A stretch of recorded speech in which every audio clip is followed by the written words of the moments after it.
Hi, everybody. I'm Deirdre Fay, and I am thrilled to absolute pieces to have the pleasure of being with Rick Hanson, who is coming out with a new book. And those of you who know him know he's written, I think this is your fifth book, right? It is my fifth book. Who knew? Wow. Wow. Well, this book is worth everything, but I got to tell you, it's even worth pre-ordering because you get so many gifts. It's great what Rick has bundled together. And frankly, I want to say that the price of admission is really in the video that Rick has with his son, who is also the co-author, right, on this That's book? right. Yeah, Forrest Hanson. Very nice. And the reason why I'm saying that, Rick, is because so many times people say, well, I can't imagine a secure attachment. It's just like, I don't know, like, and I say, let's find pieces. Let's really look and see so that you can see it and then you can feel it. Yeah. And this video of you and Forrest, you can feel it. It's like in the ethers between the two of you. You can see your loving him and your pride in him, and when you say good questions and you're really admiring him, and when he's taking it in, and his whole beingness is just, he's living it. It's so sweet. So I'm going to say to people, just get the book, and everybody listening right now, get the book because you get the video. And for those people who are healing attachment wounds, they need to have that kind of representation where it shows in the external world. So there you have it. That's the best part. Well, Deirdre, you've really touched me. You've actually made me a little teary, so I thank you for that. And I think you're right. I mean, I have a background in attachment and child development as you do, and I just think about earned attachment. Right. And earned security. I mean, I would describe myself as insecure avoidant as a kid, raised with parents with kind of a dismissive style, who were also loving and decent, but not very good at empathy, each in their own way. And over time, the good news is that, as you well know, people can do things inside themselves to heal and recover and build up resources inside. And then I'm not a perfect parent, but I tried hard. And to do what you can then as a parent yourself to break the chain of Right. generational issues and promote secure attachment in your own children. So anyway, the net of all that is that I'm very touched by what you said there. Nobody has said that to me. And Oh, really? no. Well, I like being the one. Penetrated my shields. You really got me. In a good way. Well, it was so sweet watching.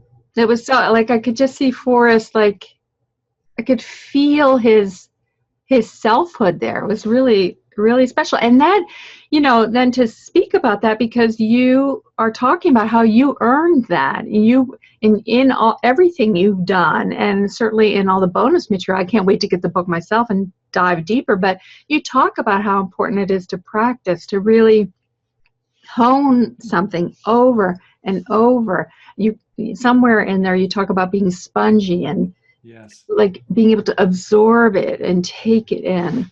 Yeah, that's right. We have to put it in terms of the brain, Mm-hmm. as you know, we've got a brain that's a really good sponge for the crud. I'll keep this G-rated here in my language, but that stuff sinks in fast, and that's Mother Nature's well-intended plan. She wants to keep her little critters alive. She doesn't care if they're miserable.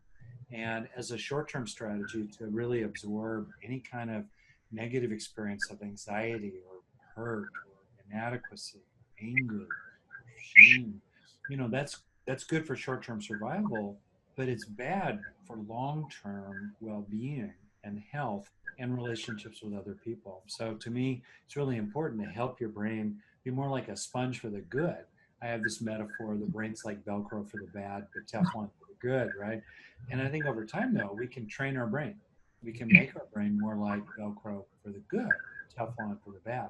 Not to deny the bad, what's painful and harmful, not to deny it or push it away or suppress it, but more to build resources inside ourselves so that we can deal with the bad, Right. taking the good. So yeah, I doubt it. You're exactly right. And that's probably been, when I look back on my own kind of personal history, and in this book I get quite personal. quite intimate with my Oh, group. good. And the fundamental attitude and skill of learning, bringing a growth orientation, growth mindset. Carol Dweck talks about it, but that attitude of, okay, here I am today when I wake up in the morning, and my life situation may totally suck. I may have issues in my body. I may have issues in my mind. I may have issues in the person sleeping next to me in the bed, let alone the wider circles around me. All right, I can't do anything about the past. Often there's little I can do about my environment, but inside my own mind, I can be a learner. I can help myself heal and grow today so that when I go to bed tonight, I'm a little stronger. I'm a little more grateful. I'm a little more compassionate, a little wiser, whatever, than I was when I woke up in the morning. And looking back on my life, I think that attitude and that intention on a regular basis and the skills related to it, which I've developed over time, including things grounded in the brain, that's maybe been the most important thing that's really helped me over the years, including in my own journey out of a pretty miserable childhood. Do you think that, so when you use the word resilient, do you, like, maybe this is naive of me, but I tend to think everybody has that opportunity to be resilient, it's already in there. We're hard baked. Is that true or not true? Just even neurobiologically. Yeah, it's a great question. It gets it right at the nature nurture debate. Right. And bottom line, research shows that kind of who we are, our personality, our psychological characteristics, including the degree to which we're resilient, or other more general psychological mental resources like mindfulness or gratitude or optimism or distress tolerance, or attachment. Anyway, roughly a third of all that is embedded in our DNA. It's innate. But that means that the other 2/3 is acquired. Right. And it's acquired due to what happens to us from the outside, but it's especially acquired or not based on what we do from the inside out. So people start out more or less resilient as babies, literally as newborns. Newborns vary in how resilient they are in terms of not being overwhelmed by stimuli and being able to recover from some kind of bad situation. And then life happens, which can help make a person even more fragile or help a person become even stronger. And then as children, teens, and especially adults, there are things we can do along the way to help ourselves become more resilient. And if you'll allow me, I'll just make 2 points here. I'll try to be quick about them related to the book and the general topic. First point is that to have any kind of lasting well-being in a changing, wobbly world, we need to be resilient. We need to be able to adapt, to cope, to recover, and to keep on going, even when things are hard. That's the essence of resilience. And that's the basis of any kind of lasting happiness. First point. Second point, if well-being comes from resilience, resilience comes from inner strengths, psychological capabilities, social intelligence, emotional intelligence, self-awareness, determination, commitment to exercise, uh, a warm heart, and so forth. And the good news, to finish, is that every day gives us an opportunity to develop bit by bit, synapse by synapse, more and more of those inner resources. So part of what you're saying, tell me if I'm right about this, is our negativity bias is there evolutionarily, but Yeah.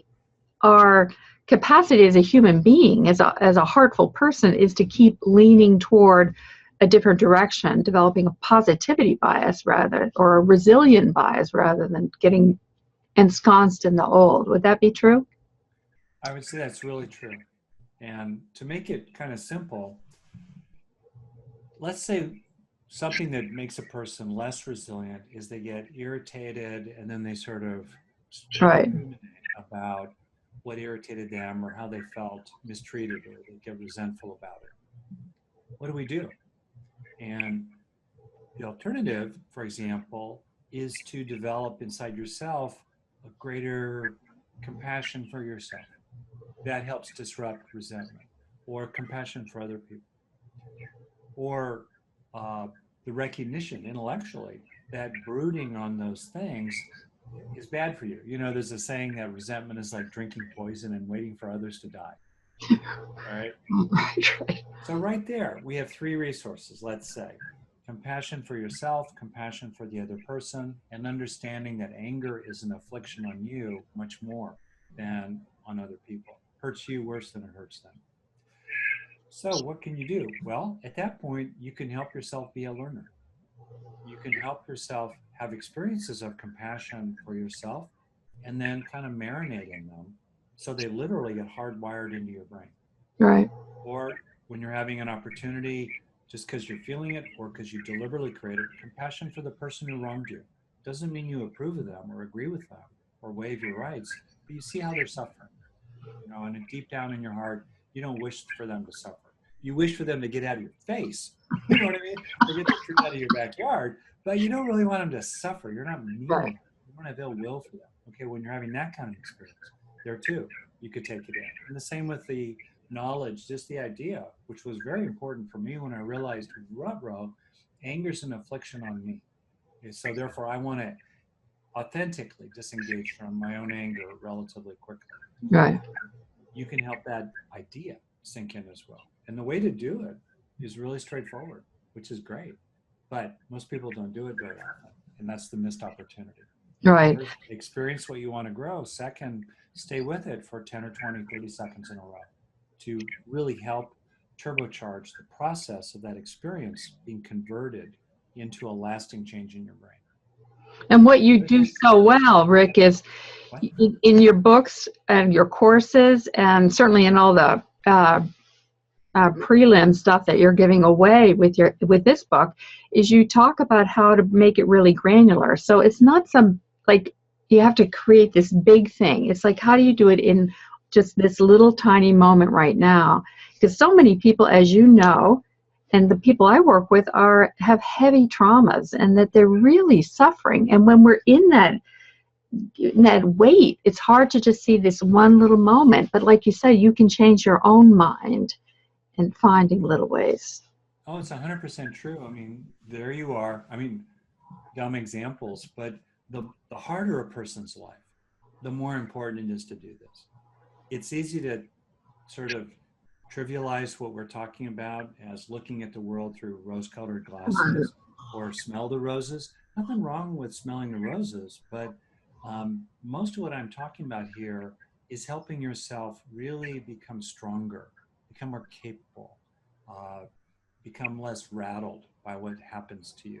And we do that by uh, having moments many times a day in which we realize something useful or we have some kind of useful experience. So I think about walking to work and seeing a blade of grass sticking up through a broken sidewalk. And you just see that blade of grass. It's 10 seconds. And you think, good on you, grass.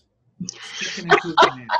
It's so good. It's That's like so light, great. stretching. And there's a little moment in you, you feel a little relief or a little bit of gratitude, or just kind of, it just knocks you out of your normal routine. Right there. 10 seconds. That's that opportunity. Mhm. Or you get a cup of coffee as you walk into your job. You don't like your job, perhaps, but the person you get that cup of coffee from is cheerful. You joke with each other a little bit. There's a little bit of gallows humor about this job, this corporate, whatever, this company. But in that moment, at least, you can feel friendliness toward that person and you can feel their genuine friendliness toward you. Why not slow down? Why not take a breath or two or three to kind of sink into the experience and help it sink into you? And when people do this half a dozen times a day, it changes everything. One, they start looking for these opportunities. Oh, wow. Right. Just think about that, how that changes your day. When you start looking for opportunities to take in the good, to fill yourself up, especially if you feel like you're running on empty. Mm. Second, when you do take in the good, the brain is so fast, 5, 10, 20 seconds of practicing, of just staying with that experience, feeling it in your body, tracking, focusing on what's rewarding about it, enjoyable or meaningful, that will change your brain. It'll start the change process and you'll feel different when you go to bed. And if you just sort of do this thing I'm describing, it takes less than 5 minutes a day. See, this is so critical. And somewhere in the material I was reading, you said deep in the brain circuits in the basal ganglia, use rising dopamine to prioritize and pursue actions that feel rewarding. And that doing that then primes the brain to do it again. Like it becomes automatic. That's what That's you're right. saying. Like Yeah, that you is lean toward the good. astounding. Yeah. And to be really clear, and again, it's not just that you lean toward the flower that it looks good or smells sweet. Right. You lean into feeling that you have a good heart. You lean into knowing that you're a decent person who tries. So what you're saying there is you have To endure. so they have to see it out there, like they see the blade of grass coming out, but they have to also be aware that that blade of grass is affecting them in here. That's exactly right. Or inside yourself, maybe you have a moment of, feeling loved. Somebody cares about you. You got to, that's what you can pay attention to. Or honestly, maybe inside your own mind, you just have you develop greater perspective. Like with some of my clients, I tell them on the inside of their eyelids, they ought to get tattooed NMP, not my problem. Oh, that's great. That Right. too is something to take into yourself. I think with my wife, I have these moments where I realize, Rick, don't talk like that, or shut up, or lean in when she's mad at you rather than leaning back, even though it's counterintuitive. That too is an opportunity for learning and growth that then we take with us wherever we go. Hmm. So you also talk a lot about being threatened by people. And Yeah. so many people who've been wounded, obviously, then find people threatening and they say, well, I can't, it's not possible. But partly you're saying just find that little one moment, that one tiny person where you're not threatened, and then identifying, oh, this is what it's not, this is what my body feels like not threatened. I think that's so well said. You're right. And I think what's really useful is to start with small but unmistakable low hanging fruit and build up from there. Uh, Two quick points. Point one is in the course of our day, there's so many people who don't mistreat us. We hardly notice that. So you're walking past strangers on the street, they're not going out of their way to hit you. They're actually moving around. Or maybe they open a door for you, or they kind of give you a little twinkle as they open the door for you. Not a big deal, but it's actually real.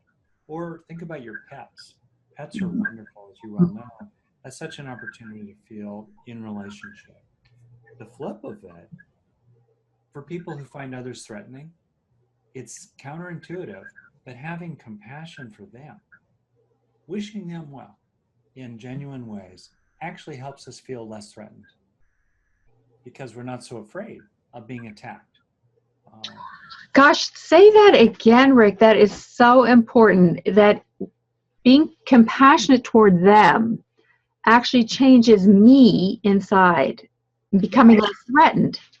I know it's really interesting. If you think about it, it brings locus of control. It brings the center of control into a person because what's under it's not under our control how people treat us. Right. We can affect it to an extent, but we don't have tight influence over it. On the other hand, we can do a lot inside ourselves. So um, I understand that it's really important for people, especially if they were neglected or abused as children, to find safe harbors as adults and to find people who will really be genuine and nurturing and caring. That's really important. I'm not saying give up that quest. All right. Obviously, there are more or less skillful ways to do it. But meanwhile, as we wait for the world to get its act together and respond, meanwhile, it's totally true that if we have compassion for others, or we see their issues, or we we wish them well. We have a kind of kindness toward other people. In a funny way, that itself is really healing for people, Hmm. including people who were neglected or abused as children. Right, right. It doesn't mean exhausting yourself. It doesn't mean exposing yourself with Mm. codependency or with fuzzy boundaries. But I find for myself, maybe just to say it this way, when I've been wronged by somebody, genuinely wronged, I find that I don't come to peace in the quarrel, or especially at 2 in the morning in my own mind. You know, I never get to peace until I take personal responsibility that's reasonable, whatever that might be, including zero. Sometimes it's zero. Sometimes there's a little thing. I can look back. I realize, I was kind of snarky or snippy in my tone, or I did something kind of quick. I didn't realize what was happening, but it landed on that person. Okay, I can see that part. So accept my responsibility that's genuine. But the second thing that always has to happen for me before I get free with other people is to have compassion for them. Mm. Doesn't mean I agree. It may mean I never want to see them again, or I'll never do business with them, or I'd be quite happy with them moving to the other side of the world. But I wish them well. I'm not vengeful. And the most important thing I think you're saying is it frees you. It frees Exactly. me. Not that it has nothing to do with them. Yeah.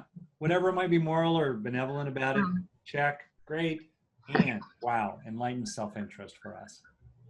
Wow. Well, this is awesome, and I'm aware of the time, and so I want to just be so appreciative of what you've given us. And there was one other question I have, but I cannot remember what it was. It'll Well, come you're to me in the middle you're of the really night. quick, by the way, for the senior moment here, is to just distract yourself, and then it'll probably come back to you. I got so engrossed in what you were talking about. I was like, oh, what was it? Anyway, Rick, thank you. And I know this is going to be so important for people because what you say is so much about people growing themselves from the inside and becoming the people they want to be, and not having to be hopeless and lost in the pain and suffering of their It's life. 100% true. I mean, no, and I think too, there's this saying, I think about it many times. Think not lightly of good, saying, it will not come to me. Mm-hmm. Drop by drop is the water pot filled. Likewise, the wise one, gathering it little by little, fills oneself with good. And I've been inspired by so many people who've been really kicked in the teeth by life, who really have been. And yet, no matter what has happened in the past, today, each day, they're looking for, how can I grow? How can I heal? And on the basis of that, how can I be giving to myself and also giving to other people?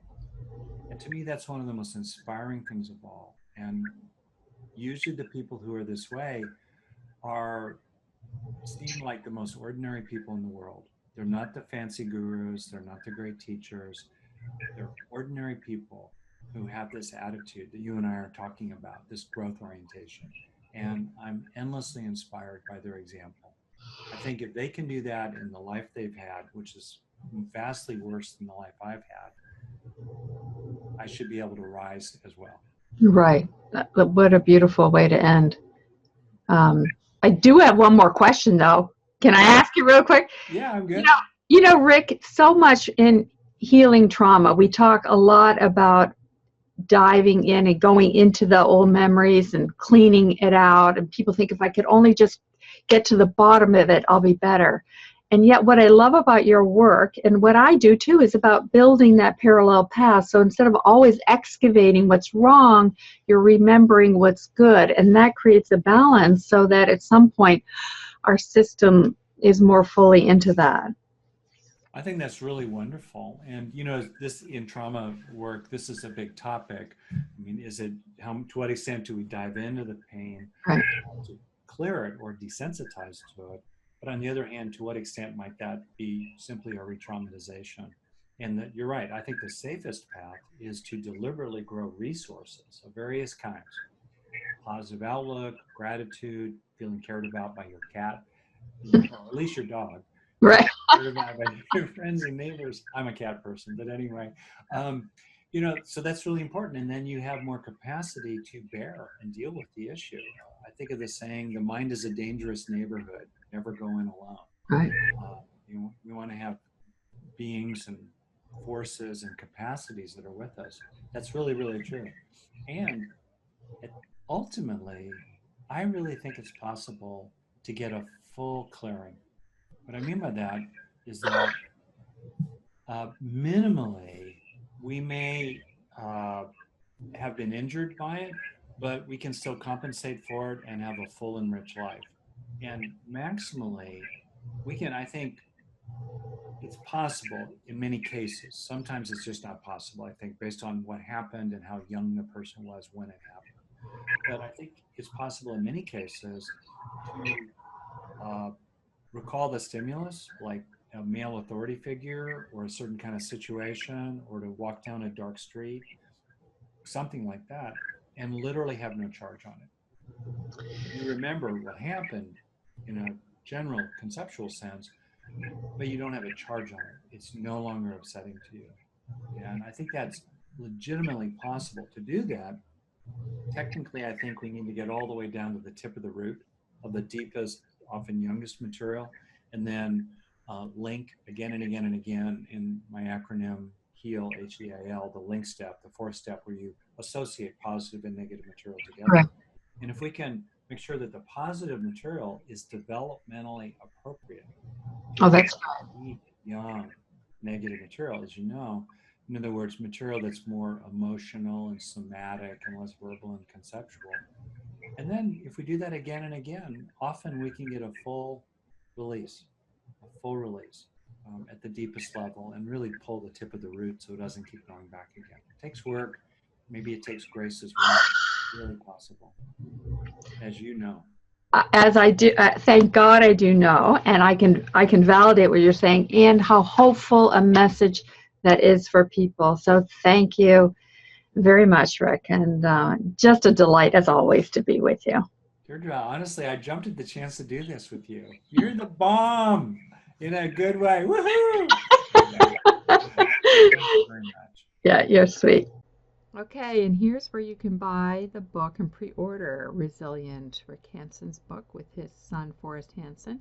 But remember to pre-order by March 27th when the book is actually released so you get the free gifts, because you'll get a whole bunch of information, but primary among them, you'll get these incredible gifts, the practices of resilience, 12 of them, guided meditations. That's wonderful to have. And then this wonderful video of Rick and his son Forrest, plus a webinar that Rick is going to be doing later in March. So definitely jump on board and order it. And if you want to see more videos and podcasts with me, Deirdre Fay, I have it all on my website, dfay.com.